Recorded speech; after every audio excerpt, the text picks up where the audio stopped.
So we're going to start off with our curve cuts. Remember that the radius curve of the back wall is a 12-inch radius curve, where curve cuts are about 1/8 of an inch. That's the width of the saw blade. The wood thickness that we're using here is an MDF. It's 3/4 inch thick. And remember that our minimum distance should be 3/16 of an inch, and that's the minimum thickness of the wood that is not cut. Our midpoint for the MDF, 48.5 inches center of that board, and our table midpoint is 23 and 30 seconds. So it's something to remember. First curve cuts that I used is going to be 32 and 30 seconds, as well as 62 and 30 seconds from the same side. Curve cuts are spaced 1 and 23 seconds inch apart. To get that spacing down, I use a nail. You'll see when I switch over to the 1/2 inch plywood, you'll see the nail and how I put it on the table. But there's going to be 10 cuts on each side. So I'll do 10 on this side, I'll flip the board around, do 10 on the other side. Remember, the table that I'm building, it's a craps throwing station that you can actually bid on in order to win at the Crafts for the Cure event this year. Is a week of October 18th, and this is 2024. All the money raised is going to go to veterans moving forward, where we're going to actually adopt a dog, and this dog is trained for a veteran. There I am pounding that nail in. But it's actually trained for a veteran to help with PTSD or daily life functions. So make sure that you do place a bid on this table if you are interested. And again, all the money does go to a good cause. And here again, we're doing the same thing with the 1/2 inch plywood. Same cuts, essentially. Part I, we're going to be doing a 12-inch radius on the back side of the table. And to do that, what we're going to do is we're going to measure out 12 inches up from the corner. We'll make a mark on the side, and we'll measure in 12 inches from the corner here. Now do the same thing on the other side. That's a process that I learned how to do on the internet. I really wasn't quite sure about that, but I learned how to do this radius curve on the internet. I'm going to set up my compass now so it reaches 12 inches from that corner. There we go. So that's at 12 inches. So what I'm going to do is I'm going to put that right on the edge here. Make a mark. Edge here. Make a mark. That's going to be our location point, or our point where everything goes off of the curve goes off of. Okay, and then once we get that mark, we're just going to put our point right on that mark. 12-inch curve starts right there.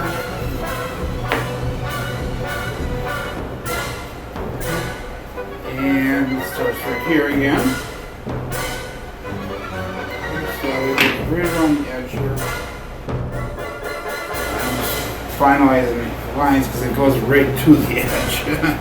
My goal is to help show you guys how to do these things, make it easier for you. So that's going to be the outside curve of our 3/4 inch plywood.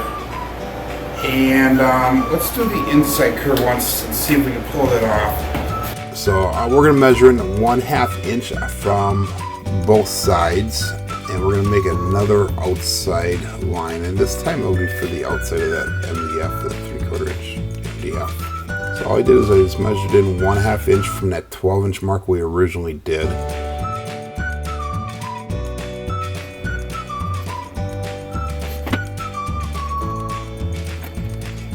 Now I'm going to draw another X in the center of the board. There'll be a new X to go 12 inches off. And I'm gonna kind of zoom in here so you can actually see the line that we're making. So I went on that second X. We're just gonna draw it on. That should be exactly 1/2 inch now from that other line.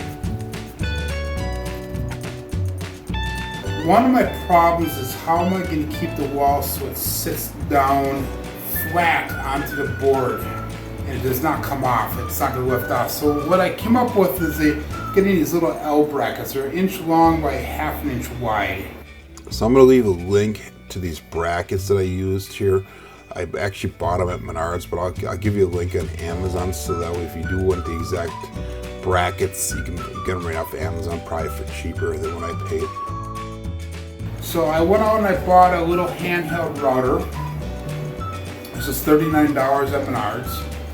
And we're going to make a little jig, and all I'm going to do is I'm going to dig down in here the size of the bracket so we can get that pretty much flush with the side with the tabletop.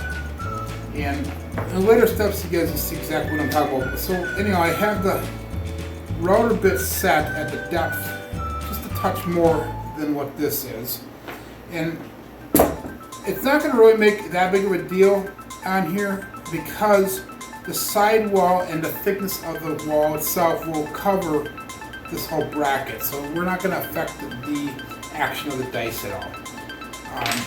I went out and made a little jig. We're just going to clamp this on here. And it's my first time doing this. So we're going to center it out. This jig that I made is nice because it's going to help me do the bracket there without the router taking off on me. The jig is set up now, so I have it centered on the bracket. It doesn't matter where those brackets are at, really. As long as they're on the flat part of the board here, they'll put one on the ends here. But if you need measurements, I have it measured out at about 16 inches from the side, 24 inches and 32 inches for this back side. We're going to put 3 brackets on this back side. So let's go ahead and do this. And remember that you have to make the jig a little bit bigger on the inside in order to account for the plastic that's on that router. I forget what it was, but the brackets are roughly going to be those locations. Again, it doesn't matter as long as they're on a flat part of that back wall. In other words, not a curved area where the back wall goes. I made it a little bit wider than what it should be, but it is what it is. It'll work out just fine. Just enough to make it so it comes out smooth or just under smooth on there. So we're going to continue on. We're going to do that with the rest of these 1, 2, 3, and then on the sides here. So I'm just going to fast forward this.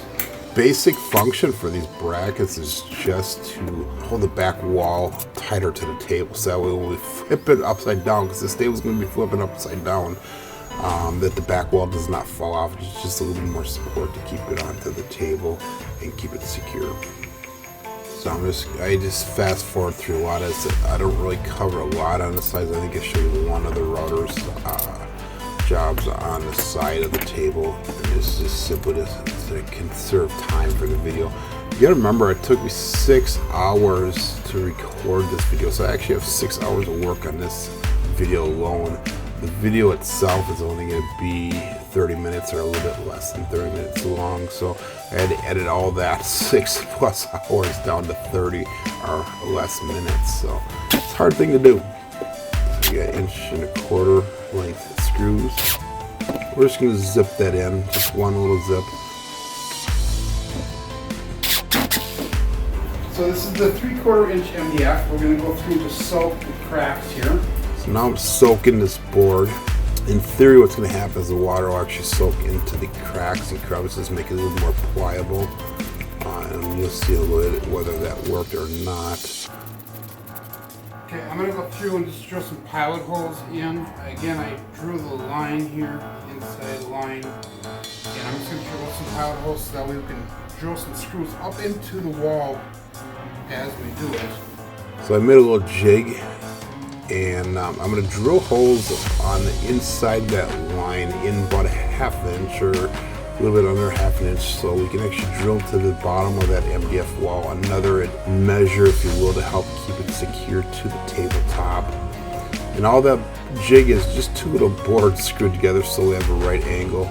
And it's used to make sure that the drill bit is straight up and down. Now in the video here, it doesn't look like it's straight up and down because of the angle that I filmed it from, so that's my fault. But it is at a 90-degree angle, and the whole idea is to go through the MDF at a 90-degree angle so that way it can go straight into the back wall with the screws when you screw it in. And I just go periodically. Again, there's no exact dimensions for this. I just go to a bunch of different spots, and I'll actually end up adding a few more in.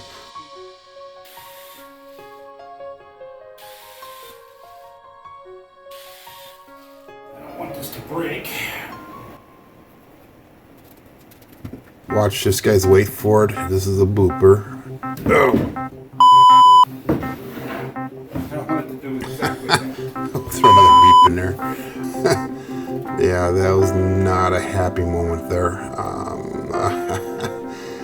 But we'll correct it here, and I'll show you how I do it in a little bit. Luckily, we did walk out, and I was able to correct it. We're bending it, trying to get it around that curve so it goes on that line. I'm going to throw some glue in the center here, or in the cracks here now. So hopefully when that water dries, that glue will actually soak into the wood and help it make it a little more secure as well. And it does work effectively that way. And I took the glue, I put it in the cracks all the way across. I kind of pushed it down a little bit, went back again, put some more glue in. And you're going to see it ooze out as we put it on there. I'll wipe that down eventually. I also put a bead of glue along the line that we set down, or just on the inside that line, so that way it will hopefully dry at the table.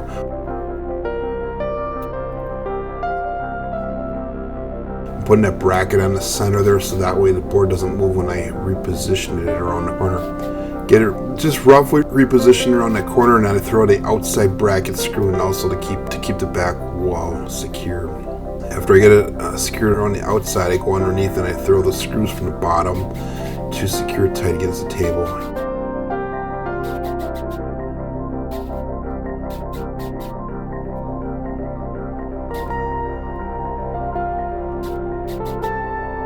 Here I'm just wiping the glue up again. I'll come back a little bit later and do it a second time, but I'm just getting the majority of that glue off. Remember, you're not going to be able to see this wall or the base of it, because we're going to have the layout as well as the inside diamond or alligator walls on here as well. Here I'm bending that little piece I broke.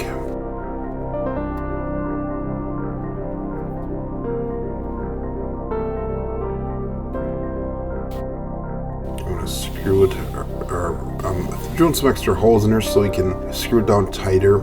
Again, same concept, throw the glue in the cracks.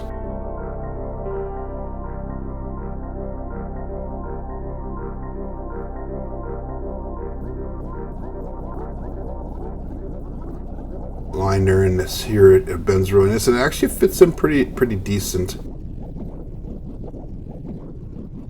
So we found a location, we'll put the outside brackets on, and then we're going to go again underneath again and screw it in from the bottom so that way it's secured to the table.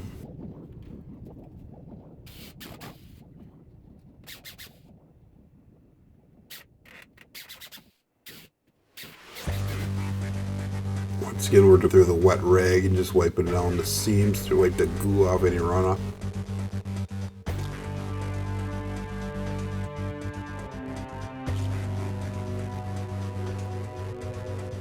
Now, when I poured that chessboard, this is the bottom side of it, of course, and there's a lot of quite a few drips on it. Two of the sides got more drips than the other. I'm just using a little jigsaw just to trim off of those drip marks. And the whole idea for cutting these drip marks off, and they come off pretty easy, is to make it so the chessboard lies flat onto the tabletop, and then I use a file to file it down smooth as well. And again, we're not going to see the back of the chessboard, and the cut marks that I'm making right now, you can't see through to the other side. This is more of a cosmetic fix, so the chessboard lays down flat on the table. I use a little brush to brush everything off.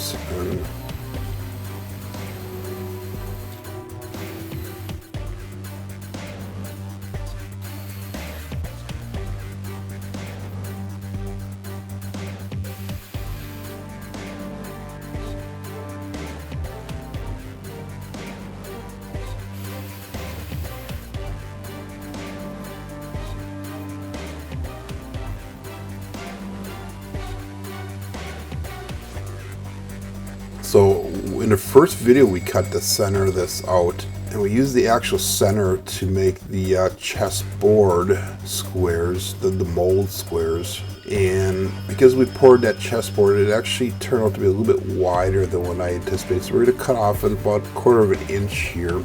off the inside. I'm using a guide so the line is square and it's straight. I don't veer off at all. We're going to use that same jigsaw we used in the prior scene here for that. Measure how wide that guide is so that way I know how far back to put the slide there, and I had the wrong dimensions because I forgot about the guide on the jigsaw. So we're going to remeasure it here, and I'm using a square there so I can go up tight against the square. It's a little more accurate than measuring out with a pencil or a pen.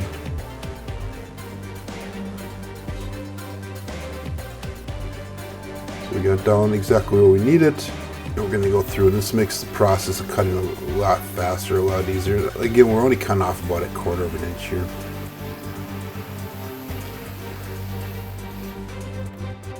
Make sure you get both sides.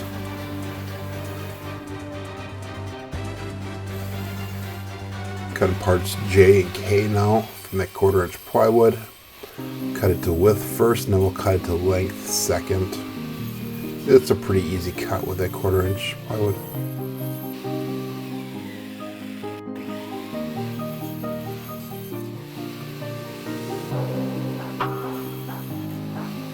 So now we're going to glue on J and K to the back side of the square we showed there.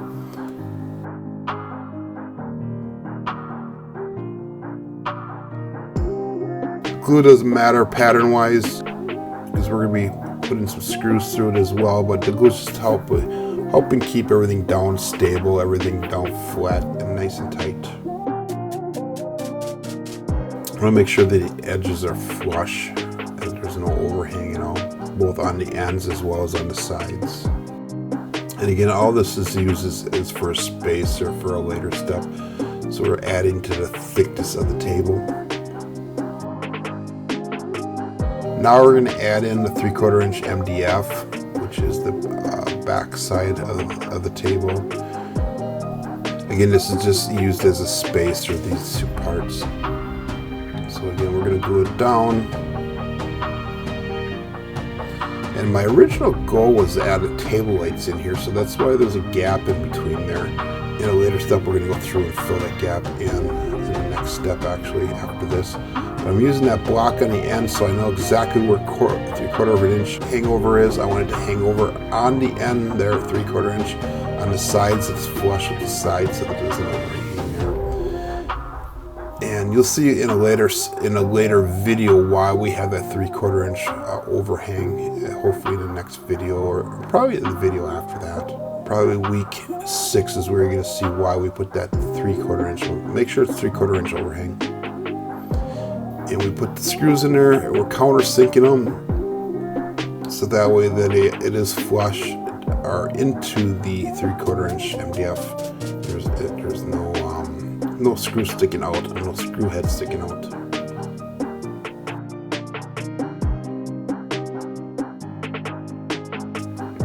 I took that screw out because I was actually going through the 3/4 inch MDF into the 1/2 inch plywood, and I missed that 1/4 inch plywood. Again, it doesn't matter because you're not going to see these screws. And I'm just putting them in random, roughly every 6 to 8 inches, these screws. And that's just, again, the whole function is to keep everything in tight together. I did the same thing with the other side. I didn't put it in the video simply for saving space on the video. So this new part is not on the plans. This is to correct a mistake that I figured out. Those lights didn't work like I hoped. So we cut it to length and width. And this is a really super tight fit. And this is super sped up. This took me probably about 20 minutes to actually do. This is so damn tight. So we cut the 20 minutes down to roughly a few seconds here. But we got it in tight. Kind of used my gut there to push it, and it looks actually pretty nice. Again, we're not going to see this part, so it doesn't matter. It's just basically a spacer, but it's a very effective spacer. Now I'm measuring out where the white squares are going to be on the chessboard, so that way I'm going to try to drill into the white squares. Again, my goal was to figure out a way to keep this chessboard so it does not fall off the table, especially when it's going to be sitting upside down. We're going to be flipping the table upside down, and so we had to figure out a way to keep that chessboard secure to the table. And This took me a while, and one of the reasons why it took so long to make this video and for the video to come out in between weeks 3 and now week 4 was I could not decide how to keep this chessboard secured to the table. Also, I was really scared about drilling into the chessboard, which you'll see in a later step here. But these holes that I'm drilling right now are just pilot holes, or locations of where the white squares are going to be. So we're drilling right around the outside edge of the chessboard. And these again are be pilot holes where my screws will be located for the white squares. And make sure you measure twice and drill once so you have the proper locations. I'm putting a screw in here so I can see how far it actually sticks out. So I put up some electrical tape onto the drill. You can see it right here. So that way I know how deep to go into that chessboard. So the chessboard's actually on the table right now, and I'm drilling in reverse through those original holes into the chessboard, so I have a proper location on a chessboard. Now we're going to flip it upside down here, and I'm going to countersink these holes that we made, so that way again those screws are in tight. There's no head that's sticking out of the board. And the countersink bits, I can leave a description in the video here, or a link to purchasing these on Amazon if you want, in the description of this video. And I went with 4 holes on each side of the chessboard.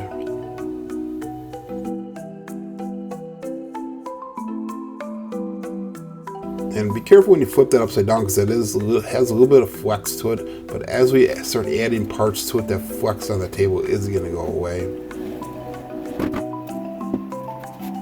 So again, I'm using that guide there.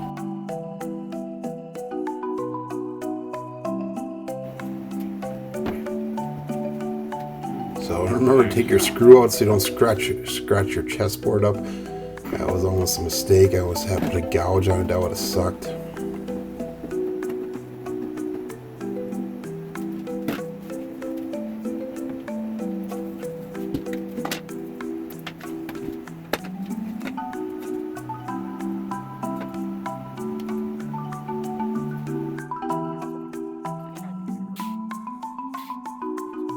So here I put a pilot hole, just a little bit of a hole into the chessboard so we know where to drill. And now that I measured how far I need to go in with the drill bit, again, remember this drill bit's in reverse.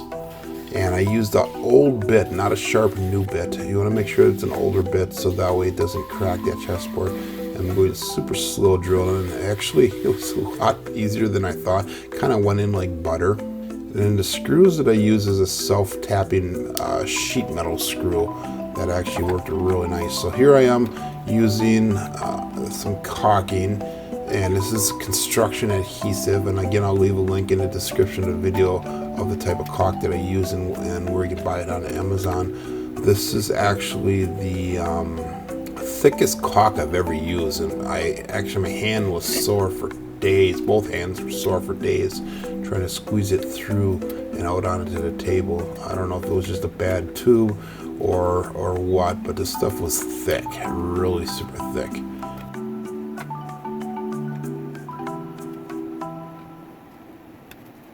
But now that we got all the caulk on, we're gonna put the screws through, and I'm gonna start 1 or 2 of them here just so I can get the location of the chessboard down exactly.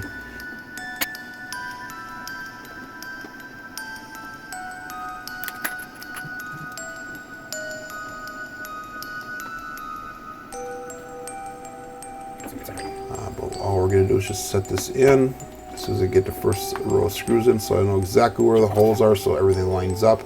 We're going to go through, we're going to hand tighten it.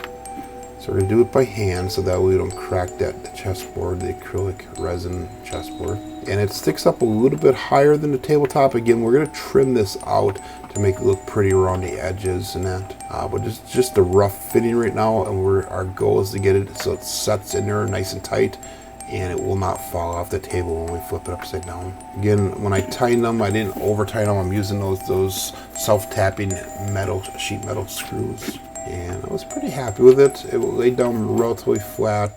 The one corner is up a little bit higher than the others, but I think we can hide that with it when we trim that out. So I want to thank those people here that made donations.